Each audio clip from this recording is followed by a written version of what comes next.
नमस्कार, स्वागत है आपका डे नाइट न्यूज के हरियाणा समाचार में। अगले आधे घंटे में हम आपको दिखाएंगे हरियाणा से जुड़ी हर छोटी बड़ी खबर। शुरुआत सुर्खियों के साथ। बुलेटिन की शुरुआत करते हैं आम आदमी पार्टी की खबर के साथ। आम आदमी पार्टी की ओर से प्रदेश भर में शुरू की गई झाड़ू चलाओ बेईमानी भगाओ यात्रा का समापन रविवार को रोहतक के सेक्टर 6 में किया जाएगा। जी हां, रोहतक को मुख्यमंत्री भूपेंद्र सिंह हुड्डा का गढ़ भी माना जाता है। आपकी इस हुंकार रैली में दिल्ली के पूर्व मुख्यमंत्री और पार्टी प्रमुख अरविंद केजरीवाल खुद मौजूद रहेंगे। प्रदेश में बड़े स्तर पर हो रही इस रैली को सफल बनाने के लिए पार्टी के कार्यकर्ता जी जान से जुटे हुए हैं। पार्टी यहां 50,000 से ज्यादा लोगों के आने का संभावना जता रही है। वहीं पार्टी के प्रदेश सचिव परमजीत सिंह के मुताबिक प्रदेश सरकार उनकी रैली की राह में रोड़े अटका रही है, लेकिन आप पार्टी किसी भी सूरत में पीछे हटने वाली नहीं है।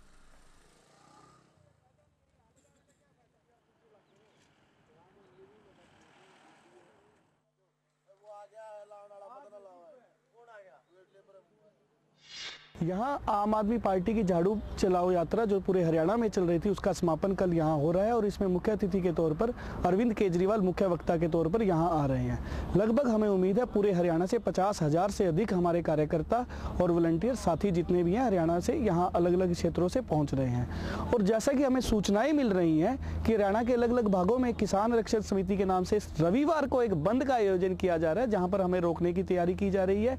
जिन कॉलेज और स्कूलों से बसों की लोगों ने वॉलंटरी तौर पे दिए थे उनको कल एक नोटिस भेजा गया है। मैं आपका ध्यान उस तरफ दिलवाना चाहता हूं। उनको नोटिस भेजा गया है कि 134 के दिन जिन बच्चों की आपने एडमिशन किया उनकी लिस्ट कल 11 बजे तक जमा करवाएं। पूरे तौर पे पूरे हरियाणा में हमारी रैली को सफल बनाने की योजना की जा रही है, लेकिन हमारे वॉलंटियर पूरी तरह उत्साहित है, अग्रसर है और भारी संख्या में यहाँ पहुंच रहे हैं। रैलियों का दौर है और आम आदमी पार्टी भी रैली कर रही है। कल रोहतक में समापन समारोह होगा।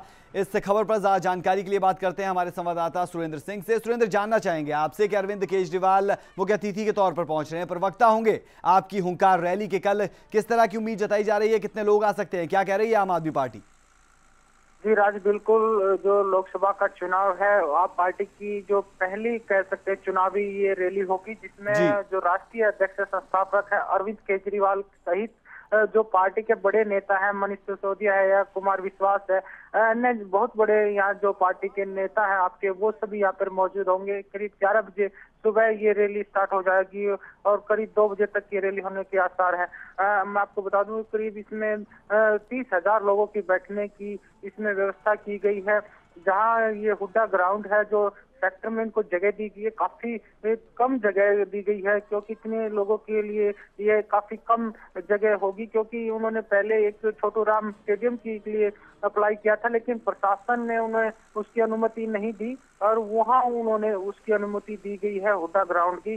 उससे पहले कोई बड़ी रैली होती थी तो हुड्डा ग्राउंड में होती थी, लेकिन जब से ये सेक्टर काटे गए हैं वहाँ पे जो व्यवस्था की गई, इंस्ट्रक्शन का काम हुआ है, सड़कें बनाई गई है, वहाँ ग्राउंड नाम का कोई चीज वहाँ पर नहीं बची हुई है। फिर भी प्रशासन ने वो आप पार्टी को दी हुई है। उनका आप जो नेताएं हैं उनका आरोप है कि जो सरकार है वो प्रशासन द्वारा उन्हें सफल करने की कोशिश की जा रही है। किसी तरह भी आप पार्टी इस रैली को सफल न कर पाए और सीधे सीधे जिस तरह से आप पार्टी हरियाणा में अपने पैर पसार रही है, योगेंद्र यादव को जो गुड़गांव से लड़ा रही है और जो बड़े बड़े नेता हैं वो यहाँ पे रैलियां करते हैं। खुद अरविंद केजरीवाल हिसार के रहने वाले हैं, तो हरियाणा में काफी आपका असर ना हो इसको देखते हुए काफी सरकार की तरफ से इस तरह के जो विफल करने के आरोप लग रहे हैं। जी राज। जी सुरेंद्र, इस तमाम जानकारी के लिए बहुत बहुत शुक्रिया। आपने दर्शकों को बता दें, पार्टी के प्रदेश सचिव परमजीत सिंह के मुताबिक प्रदेश सरकार उनकी रैली की राह में रोड़े अटका रही है और इसी बाबत जानकारी दे रहे थे हमारे संवाददाता सुरेंद्र सिंह। लेकिन आम आदमी पार्टी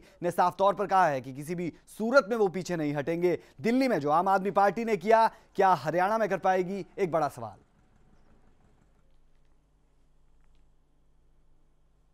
खबर गुड़गांव से। गुड़गांव की जिला अदालत में पंजाब हरियाणा हाईकोर्ट के मुख्य न्यायाधीश संजय किशन कौल और मुख्यमंत्री भूपेंद्र सिंह हुड्डा ने टावर ऑफ जस्टिस और जिला वैकल्पिक विवाद समाधान केंद्र यानी ADR सेंटर की आधारशिला रखी।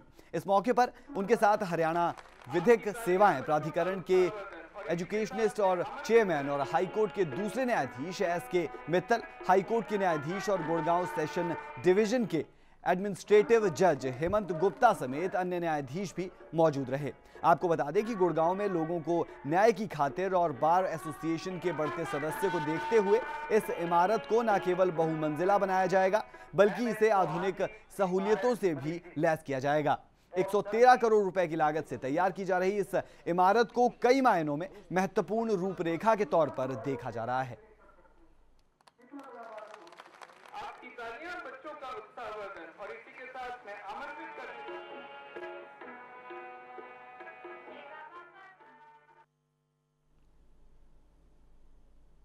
देश और प्रदेश की कांग्रेस सरकार सिवाय घोटाले और भ्रष्टाचार के कुछ नहीं करती, जबकि भूपेंद्र सिंह हुड्डा ने इलाकावाद को बढ़ावा दिया है। ये हम नहीं, ये बात हजका सुप्रीमो कुलदीप बिश्नोई सिरसा में आयोजित प्रेस वार्ता में कहते दिखे।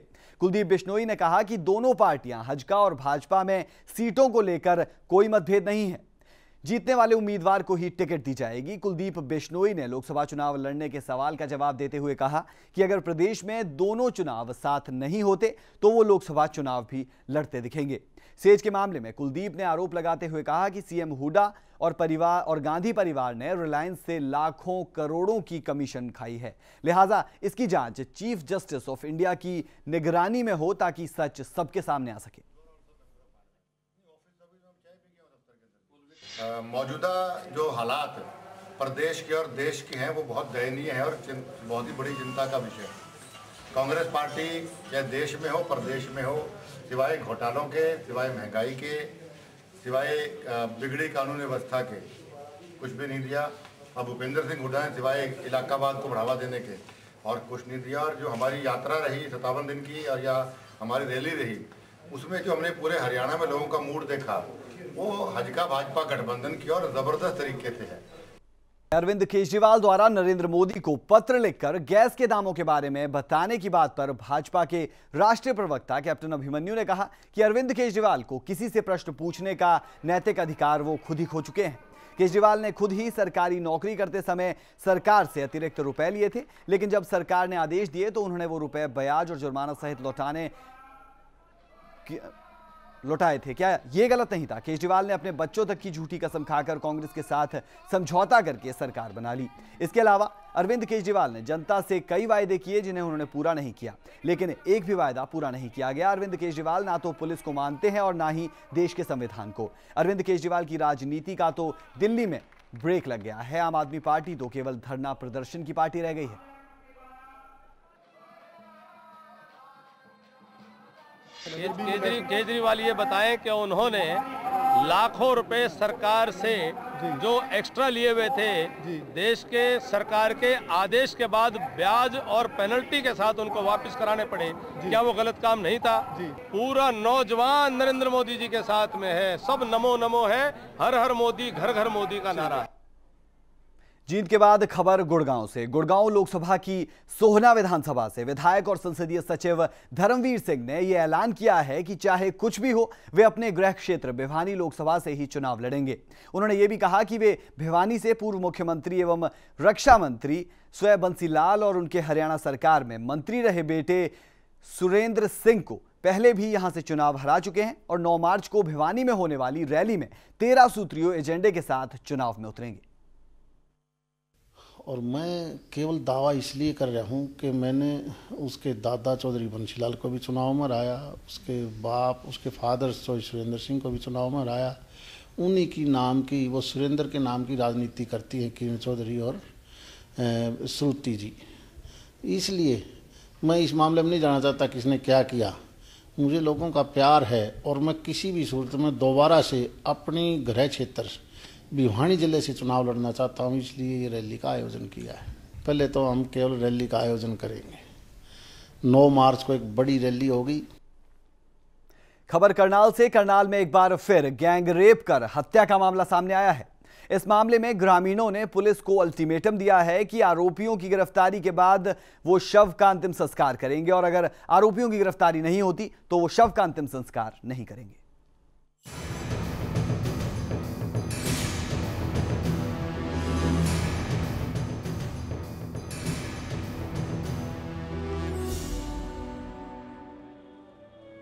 हरियाणा में नेता राजनेता विकास की बड़ी बड़ी बातें करते अक्सर देखे जाते हैं, लेकिन जब महिलाओं की सुरक्षा की बात सामने आती है तो हर कोई टाल मटोल करता और अटपटे बयान देता ही नजर आता है। रेप और गैंग रेप की घटनाओं की खबरें जिस कदर लगभग हर दिन सामने आ रही है, उससे हरियाणा के विकास पर और नेताओं की विकास की बातों पर कई सवाल खड़े होते हैं। इसी कड़ी में ताजा मामला इंद्री के गांव जोहड़ माजरा से है, जहां पर 12वीं कक्षा की छात्रा के साथ गैंग रेप कर हत्या की आशंका जताई जा रही है। शुक्रवार को इस युवती का शव गन्ने के खेत से मिला।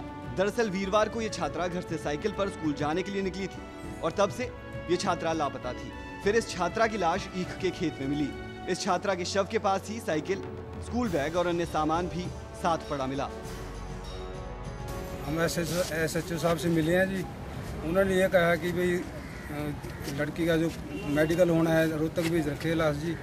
मेडिकल आने के बाद हमारे को और भी कोई सबूत मिल सकता है जी, और कार्रवाई हम कर रहे हैं और जो भी है जल्दी मुलजिम को गिरफ्तार किया जाएगा जी, ये हमारे को आश्वासन दिया है।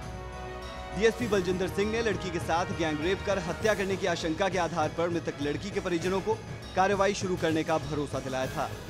मृतक के परिजन आरोपियों को गिरफ्तार करने की मांग को लेकर आज इंद्री पुलिस थाना में पहुंचे और पुलिस को चेतावनी दे डाली कि जब तक आरोपियों को गिरफ्तार नहीं किया जाता, लड़की का अंतिम संस्कार नहीं किया जाएगा।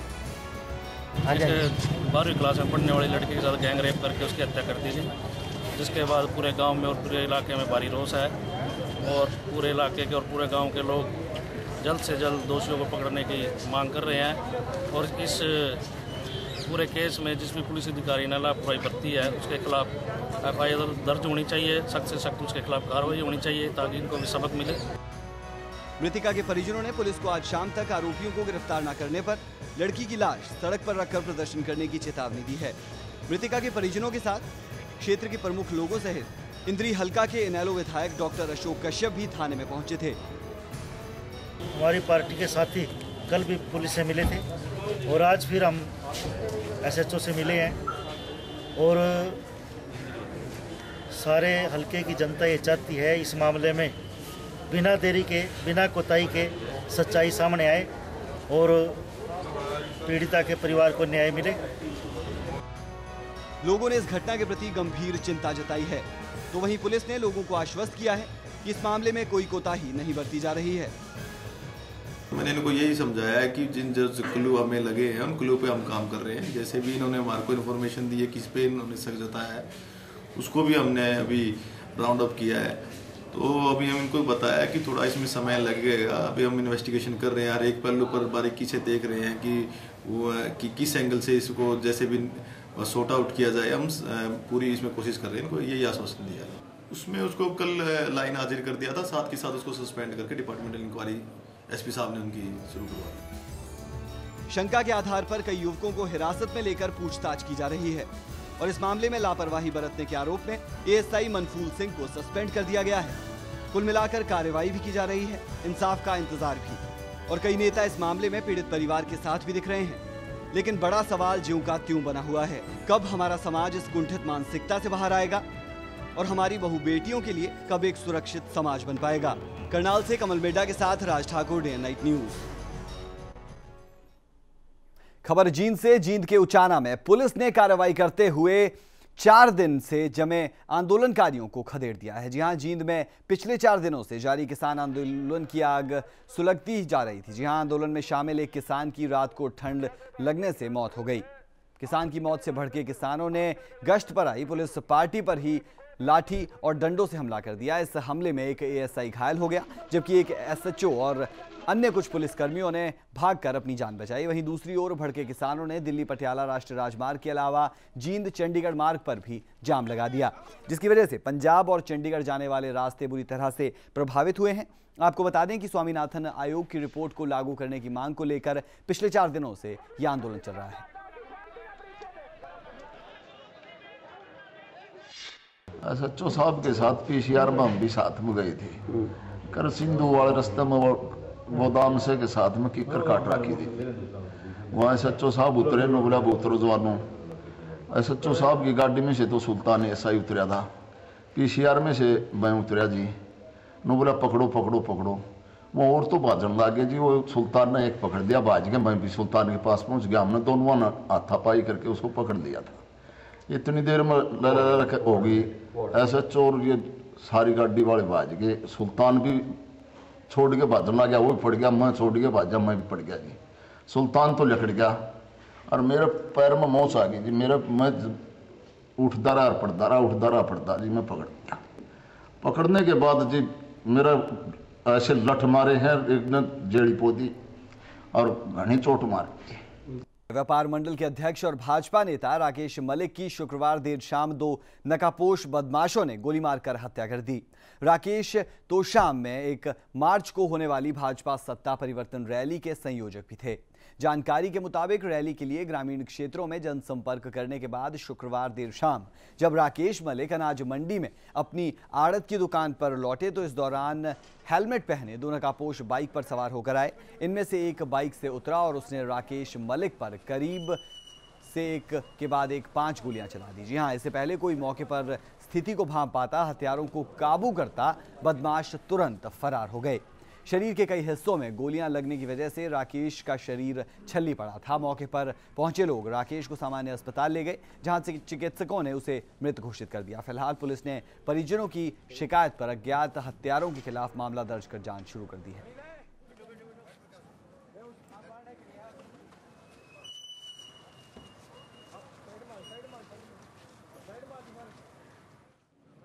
घटना अज्ञात लोग ऑफिस में बैठे थे, मलिक साहब और 2 लोग अज्ञात लोग आए और उन्होंने गोली चला दी। उसके विरोध में हमने जो है मार्केट बंद कर रखी है। 1 तारीख की रैली के बारे में जो कार्यक्रम था तो वो टूर करके आए। कुछ साथी ऑफिस में बैठे थे तो वहाँ लोग आए हैं, हेलमेट पहन रखा था, डाठा मार रखा था जैसा भाइयों ने बताया है, और गोली मार के और चले गए। प्रशासन से भी पुरजोर मांग करते हैं कि निष्पक्ष भावना से उन दरिंदों को जल्द से जल्द अरेस्ट किया जाए और उनको सजा दी जाए कड़ी। राकेश मलिक के जो गोली मारने सूचना मिली उस पर हमने सूचना रिपोर्ट दर्ज कर दी है और मौका मुआयना किया जा रहा है और एफएसएल टीम बुला ली मौके पे और पुलिस 5-4 रेडिंग पार्टियाँ तैयार कर दी हैं। अपराधियों पकड़ने के लिए प्रयास किए जा रहे हैं।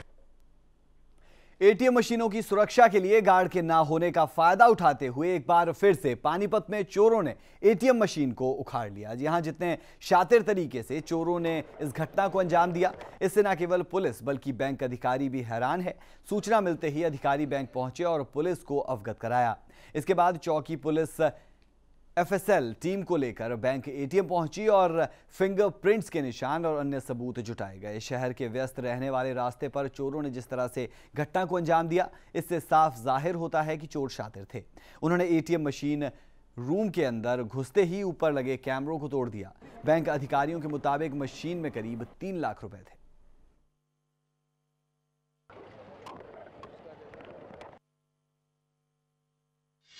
कल रात को एक पूरे एटीएम जो असंद रोड के जिस एटीएम को उठा के ले जाने में चोर कामयाब हुए हैं। तो पहले भी दूसरे जिलों में हो रहा है वारदात, पानीपत में पहली बार हो रहा है। इनको जल्दी ट्रेस करने की कोशिश नहीं, इसमें रात को हम गश्त बढ़ाएंगे, पुलिस की नफरी रात को विजिबिलिटी बढ़ाएंगे हम। अभी सर फिलहाल क्या पुलिस की कार्रवाई क्या चल रही है? तफ्तीश कर रहे हैं इसमें कितने बजे वारदात हुआ है और बाकी दूसरे जिलों में जो वारदात हुई है वही गैंग कर रहा है क्या, इसको भी हम एनालाइज करके जल्दी इसको ट्रेस करने की कोशिश। ये सर एजीएस कंपनी का था, हमारी एजीएस कंपनी का। तो इसमें बैंक पीएनबी से हमारा कॉन्ट्रैक्ट है। तो ये इसमें हमारा कैश कल 6-6:30 बजे कैश डाल के गए थे। 3 लाख रुपए अमाउंट बता रहे हैं। प्रदेश सरकार द्वारा किसानों को फसलों के विविधीकरण की तरफ आकर्षित करने के लिए चलाई जाने वाली योजनाएं महज कागजों तक ही सीमित होकर रह गई है। जी हां, जागरूकता की कमी के चलते सरकार की योजनाओं का किसान पूरी तरह से लाभ नहीं उठा पा रहे हैं। इस पूरे मामले पर पेश है रिपोर्ट। पानी की सतह ऊंची होने के कारण हरियाणा के यमुनानगर, अंबाला और कुरुक्षेत्र में किसी समय में सूरजमुखी की फसल काफी मात्रा में बोई जाती थी, लेकिन समय के साथ साथ किसानों का इस तरफ से रुझान खत्म हो गया है। किसानों की माने तो सूरजमुखी की फसल बुआई के लिए लेबर की अधिक जरूरत पड़ती है। ऐसे में अगर अकेले यमुनानगर जिले की बात की जाए तो यहाँ पर जंगली जानवर अधिक होने और लेबर की समस्या होने के कारण अब वो लोग इसकी खेती नहीं करते। इतना ही नहीं, किसानों ने साफ कहा कि वो अपनी उपजाई जमीन पर केवल परंपरागत खेती ही करेंगे। जब सरकार द्वारा मुफ्त में सूरजमुखी के बीज और खाद देने के बारे में पूछा गया तो उनका कहना था कि अगर सरकार उन्हें मुफ्त में जहर देगी तो वो उसे तो नहीं ले लेंगे, इसलिए वो किसी भी सूरत में अब सूरजमुखी की फसल नहीं बोएंगे।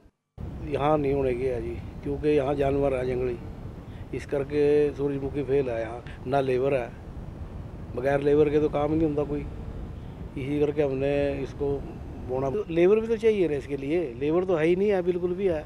जो गांव की लेबर है वो तो बिल्कुल आना नहीं चाहती है, क्योंकि गवर्नमेंट सहूलियत मिली है उनको, बाकी हम और क्या कर सके जी। ऐसे किस तरह काम है होगी जी, क्योंकि बात यह है जी, जब तक लेबर नहीं होने की, जब तक कहाँ तक होगी, इसकी लड़ाई भी करनी है, सारा काम करना है, उसकी देखभाल भी करनी है, खाद पानी भी गिरना है, इसलिए हमारे बस का नहीं है ये काम।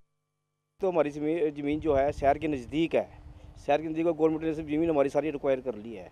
रिक्वायर करने की ज़मीन अब हमारे पे थोड़ी रह गई है, अब उसमें कैसे करें? अब फ्री क्या करेगा जी, फ्री क्या करेगा? गवर्नमेंट हमें फ्री जहर देगी, हम जहर थोड़ी खा लेंगे। ना हमारे पे लेबर है और ना हमारे पे कोई रखवाड़ी वाले हैं। अच्छा, दूसरा एक बोला शहर से जितने भी बच्चे हुए हैं छोटे, वो छोड़ जाते हैं खेतों में, उनकी रखवाड़ी कौन करेगा? हमारे तो बस का काम है नहीं, कोई नहीं करेगा इसको। चाहे गवर्नमेंट अगर मुफ्त दे, जो भी करे, हमारे बस का काम नहीं है ये, क्योंकि बगैर लेबर के तो कोई काम होएगा नहीं बिल्कुल भी। दूसरा ज़मीन हमारे पास कम रहेगी है, जितनी ज़मीन उपजाऊ थी वो गवर्नमेंट ने रिक्वायर कर लिया है, बाकी थोड़ी ज़मीन में ये अपना सूरजमुखी बोएं या दूसरी फसलें बीजिए, हमारे तो नहीं बीजेंगे जी हम। किसानों के विरोध के बाद भी सरकार और कृषि अधिकारी सूरजमुखी की फसल को प्रोत्साहित करने के लिए अपने हर प्रयास कर रहे हैं। कृषि विभाग के deputy director doctor Aditya Pratap Dabas की माने तो सरकार ने सूरजमुखी की फसल को बढ़ोतरी दिलाने के लिए 2 टारगेट निर्धारित किए हैं। पहली योजना में यमुनानगर जिले में ईसो प्रमोशन योजना है, जिसमें फसल पर आने वाले खर्चे में 50% किसान और 50% सरकार वहन करेगी। इस योजना के तहत यमुनानगर जिले में 500 हेक्टेयर का लक्ष्य रखा गया है। इसी तरह 1200 हेक्टेयर का लक्ष्य अलग से रखा गया है। इस योजना में किसानों को बीज और खाद बिल्कुल फ्री दिया जाएगा। उन्होंने बताया कि सूरजमुखी की फसल की बुआई वैसे तो 20 फरवरी तक हो जाती है, लेकिन इस बार बारिश होने के कारण किसान 25 फरवरी तक भी इसकी बुआई कर सकते हैं। हरियाणा में सिर्फ यमुनानगर, कुरुक्षेत्र और अंबाला ही सूरजमुखी की फसल के लिए सबसे अच्छे इलाके माने गए हैं, इसलिए सरकार इन 3 जिलों में इस फसल को अधिक प्रोत्साहित कर रही है। तो हमारी ज़मीन जो है शहर के नज़दीक है, शहर के नज़दीक गवर्नमेंट ने सिर्फ ज़मीन हमारी सारी रिक्वायर कर ली है। रिक्वायर करने की ज़मीन अब हमारे पे थोड़ी रह गई है, अब उसमें कैसे करें? अब फ्री क्या करेगा जी, फ्री क्या करेगा? गवर्नमेंट हमें फ्री जहर देगी, हम जहर थोड़ी खा लेंगे।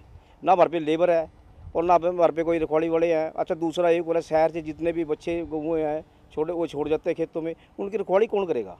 हमारे तो बस का काम है नहीं, कोई नहीं करेगा इसको। चाहे गवर्नमेंट अगर मुफ्त दे, जो भी करे, हमारे बस का काम नहीं है ये, क्योंकि बगैर लेबर के तो कोई काम होएगा नहीं बिल्कुल भी। दूसरा ज़मीन हमारे पास कम रहेगी है, जितनी ज़मीन उपजाऊ थी वो गवर्नमेंट ने रिक्वायर कर लिया है, बाकी थोड़ी ज़मीन में ये अपना सूरजमुखी बोएं या दूसरी फसलें बीजिए, हमारे तो नहीं बीजेंगे जी हम। यमुना और अन्य नदियों के किनारे बसे होने के कारण हरियाणा के यमुनानगर, अंबाला और कुरुक्षेत्र की धरती पर किसी समय भारी मात्रा में सूरजमुखी की फसल लहलहाती थी, लेकिन समय के साथ साथ और सरकारी उपेक्षा के चलते किसानों का इस फसल से अब पूरी तरह से मोह भंग हो चुका है। सूरजमुखी की लगातार कम हो रही बुआई के चलते सरकार ने अब किसानों को इस फसल की ओर आकर्षित करने के लिए कई योजनाएं तो चला दी हैं, लेकिन अभी तक सरकार और कृषि विभाग किसानों को इसकी तरफ आकर्षित करने में विफल ही साबित हो रहा है। अब देखना ये होगा कि क्या किसान आने वाले समय में सरकारी योजनाओं का लाभ उठाकर फसलों के विविधकरण की तरफ आकर्षित होंगे या फिर वो अपनी परंपरागत फसलों की तरफ ही ध्यान देंगे। यमुनानगर से रमेश कुमार के साथ Inderjit Kaur, day and night news. अभी के लिए हरियाणा बुलेटिन में हमारा और आपका साथ इतना ही, लेकिन आप कहीं मत जाइएगा। थोड़े से टाइम के बाद पेश होते हैं हिमाचल समाचार लेकर। खबरों की दुनिया में आइए, हमारे साथ कहीं भी और कभी भी जुड़िए। हम मिलेंगे फेसबुक पर, हम दिखेंगे यूट्यूब पर, हमें फॉलो कीजिए ट्विटर पर। खबरों के साथ बने रहिए रात दिन।